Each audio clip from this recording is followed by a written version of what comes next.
So I just have a short video, essentially just going over, is scrimming important to improving in a game? Um, there isn't much to this because there wasn't much sources to find. I've sourced myself here from Project One. I did one question and a questionnaire about it. Have you ever scrimmed? Of the 13 responses, one said no, 12 said yes. And then I asked, is it useful? Some of these answers were maybe not the greatest, a little bit not suitable for all audiences. Um,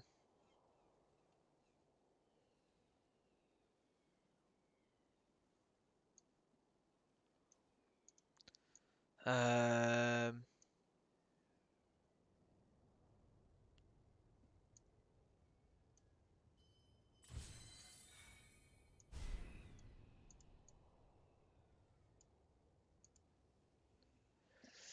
So scrims help calmness. There was these longer answers. Scrimming is a great way to improve. It allows you to play inside a team environment when you can have coordinated play and the ability to watch yourself closer to see if you're doing the right things. And it's also a great way to learn map knowledge, positioning, without being punished hard. Win or lose, scrims are beneficial to improving, in my opinion, whether participating or spectating. Similar thing about the positioning, not so. If we were to paraphrase that, yeah, because I learned that my positioning is awful. Um, Absolutely, scrimmage is a very intensive type of practice. A good environment without stakes, it helps staying in the right mindset, and often it gives you access to other perspectives and resources you can adapt to. And then 100% it has helped me understand how a team environment should be played, how to position, how to communicate effectively, some small hero specific tips, and even helped me to feel more comfortable playing with others in an attempt to win. Um, which extremely important. Not all of this is exactly useful, but I'd say all of this is um, either positive or there's no negative to it. There's somewhat, um, but some of them have got different reasoning. Saying SR means nothing. That is not exactly what we're here to discuss. Um, but somewhat yes, it gives the communication ones, the calmness ones, the understanding of positioning, punishment, stuff like that.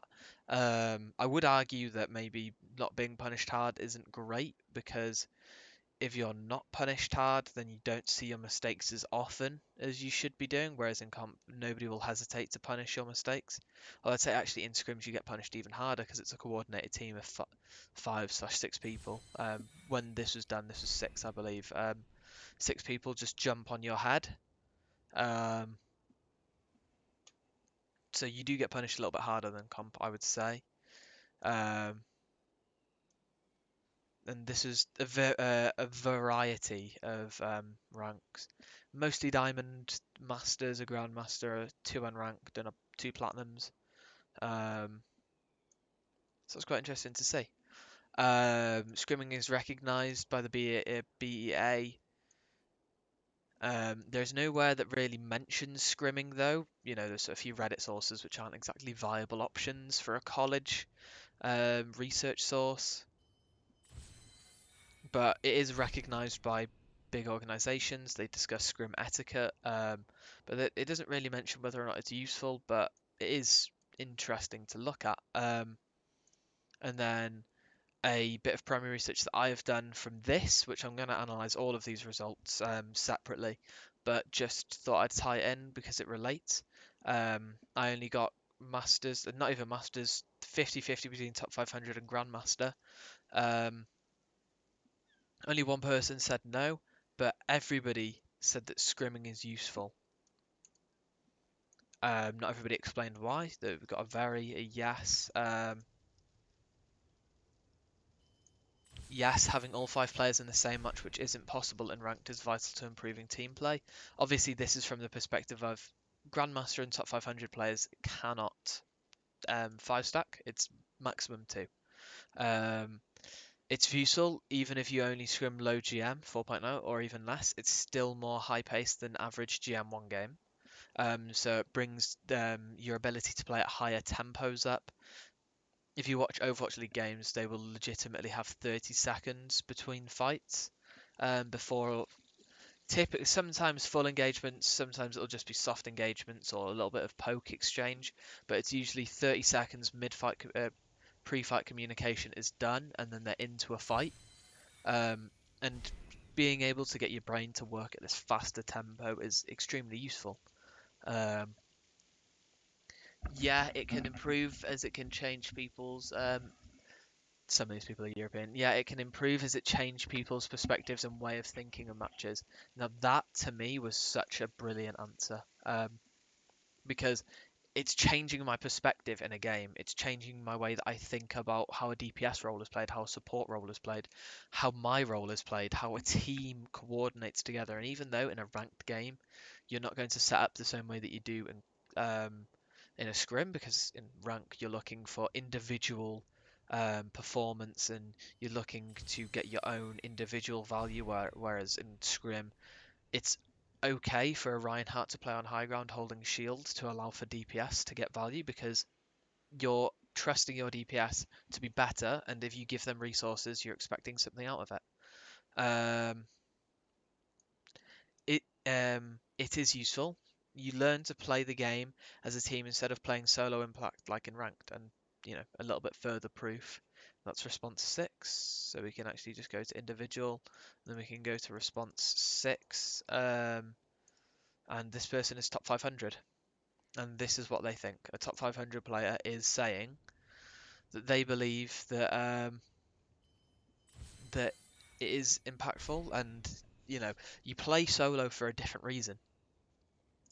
You play for solo value, and that means playing differently compared to a scrim.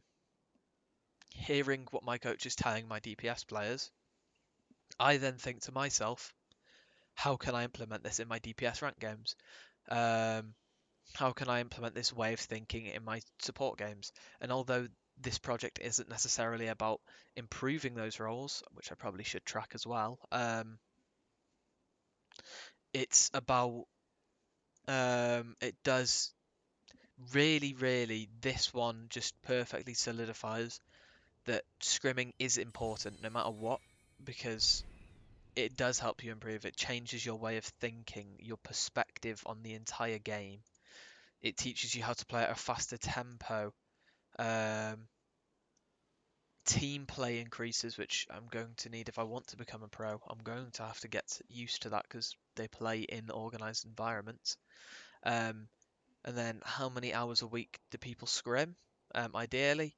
So we had 2 people on 10, 2 people on 8, 1 person on 4. Um,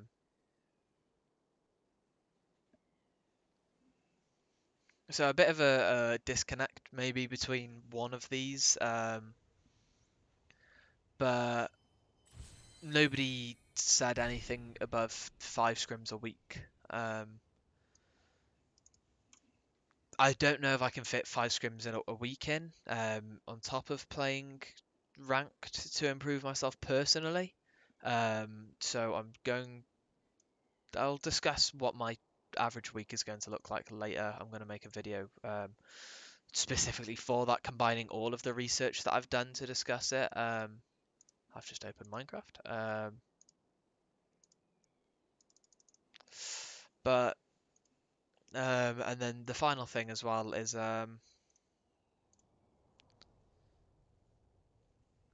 so Control Z. Owl. Well, this is the source isn't Owl, but pro Overwatch teams do scrims, so it clearly has merit. And if I want to go pro, then I need to be used to a scrim environment.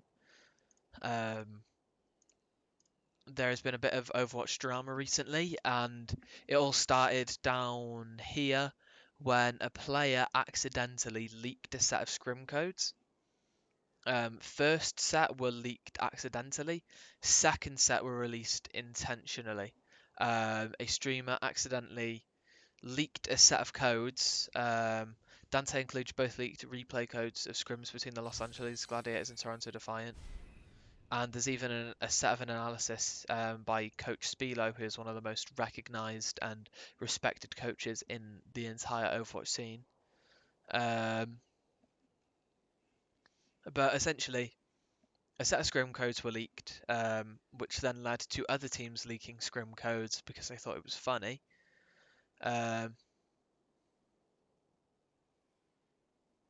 After being gifted 40 subs on Twitch, Hardy leaked 2 scrim codes between London Spitfire and Vegas Eternal. That is not Vegas, that's Vancouver. But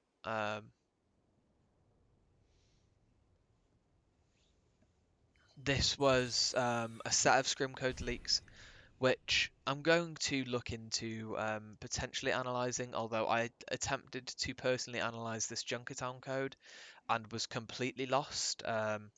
I don't think my knowledge of the game is quite to the standard of being able to not just review, but then also try and understand and predict and draw from actual Overwatch League gameplay, maybe the more dumbed down understandings, and maybe this is where I move over to Spilo's coaching and I go watch his stuff and I review it and I see, can I implement any of this?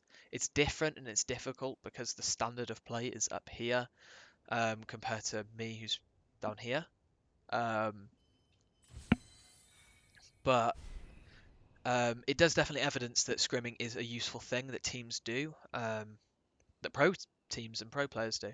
So I think very much something that I'm going to do, and I'll evidence that I'm scrimming. I'm scrimming anyway, but I will evidence this scrimming as a result.